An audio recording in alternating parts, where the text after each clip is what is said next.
Jamie, you're on Heart of the Matter. Hi. Go ahead, Jamie. Well, so I'm FLDS, and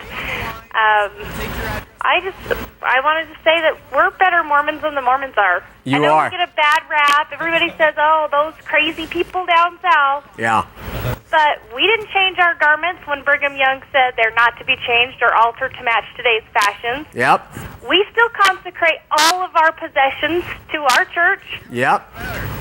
And we practice everything that Joseph Smith said that we needed to practice, and every single thing he said that we need to do to be God's and to live with God, and we do all of it. And all those other mainstream Mormons sit and look down their nose at us, but we're better Mormons than they are every day. Jamie. What? I agree. I completely agree. You follow the teachings. When Joseph Smith said it's an eternal law, you better keep it or you're damned, you guys follow it. So in terms of dedication, you're right. And these guys are a corporate empire of deceptive men. So I am, as far as continuity's sake or consistency, I'm on your side. However, you got to be kidding, man. What are you doing? Are you practicing plural marriage? I will be at the end of this month. Jamie, please. Jamie, please.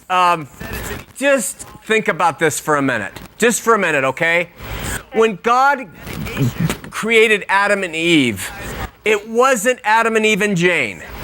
The way God set it up from the beginning was one man, and I tell you right now, I bet you are woman enough for one man, and one man is man enough for you. That's all you need. I don't know how long you've lived. Go ahead. What about the other prophets that did have other wives? Never in the history of the Bible does God sanction polygamy, ever. It was always the men or the women, the fleshly men and women who came up with the idea, look, Sarah said, Abraham, I'm not getting pregnant. We got to populate the world, take Hagar, and they went, and guess what happened? Misery. Every time polygamy was involved, misery occurred. You're too smart to get involved in misery. Marriage is great, but you don't need to go down this road. Next month, so what are you marrying? A man who has more than one wife? I'll be a third. Oh, man.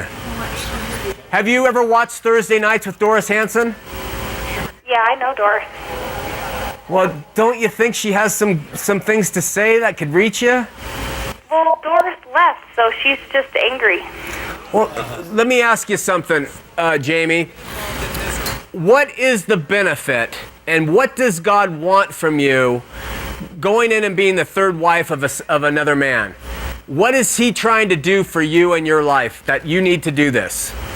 I will have the benefit of having eternal life. I will have the benefit of being a heavenly mother. I will have the benefit of reaping the blessings that our prophet Joseph Smith promised to us.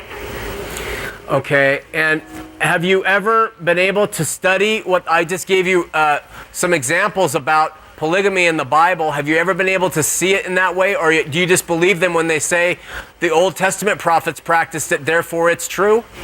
Well, I know that Abraham was very blessed by God. He was blessed. And even his son from Hagar went and became a prince in the Middle East, and actually that's where Muslims have spawned from, and that whole religion came from Hagar's son. And it's brought a lot of peace to the world, hasn't it? Oh, loads. And didn't Hagar, she was out there in the dust, when Sarai sent her away and was jealous of the whole thing, she was out in the dust just living it up, wasn't she? No, she was about ready to die, and God, who loves all of us and blesses all of us irrespective of our sin, he will bless us. He promised Abraham a blessing. It wasn't predicated on Abraham's righteousness, it was predicated on Abraham's faith, and he was a man of faith, so he was blessed by God because God made a promise and covenant to him, irrespective of the mistakes he made. But God has a permissive will, and God has an expressed will. His expressed will is in the garden. One man, one woman, cleave unto each other, and that's his expressed will. Permissive will is, you guys want to dabble in polygamy? Go ahead. But it is going to bring you personal misery. This is not how it was from the beginning. Jamie, flee that place. Come up to Salt Lake City, and if you need housing or something, there are people who can help you. Get out of it. And if just do yourself a favor. Take a 6-month sabbatical, and if they won't let you do it, that tells you something's wrong. Take a 6-month getaway. Don't go wild. We don't need you going crazy. Just come up and study and just hear another perspective before you decide to go and join that thing. Will you do it? I will consider it. We'll come down and pick you up. You will, huh? Yes, we will. And no one will propose to you on the way who's married. Okay. Jamie, my email, sean@aletheamedia.com. I don't know if you have an email or not. If not, call the station. You have the number. You say the date. We will get someone down there to pick you up and give you safekeeping until you can think this through. And then after you've given it 6 months, you still want to do it, well, go back and have at it. But give us a chance to give you another side. Can I ask you a question, Shawn? Sure. I understand that the mainstream Mormons still practice polygamy in the temple. Yeah. So if it's so wrong and they're so against it now, how come it's still allowed in the temple? And how come they snub their nose at us? It's a great question. They're duplicitous, and you're right. They practice it because they believe it.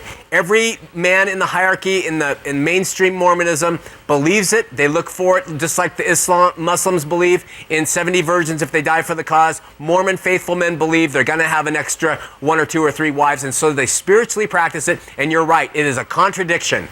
And they are picking on you because you are living exactly what Joseph Smith taught. So they know we're better Mormons than they are. Oh, they must. Hey, please consider it, Jamie, okay? Thank you. Okay, God bless you. Bye-bye. Bye. We're going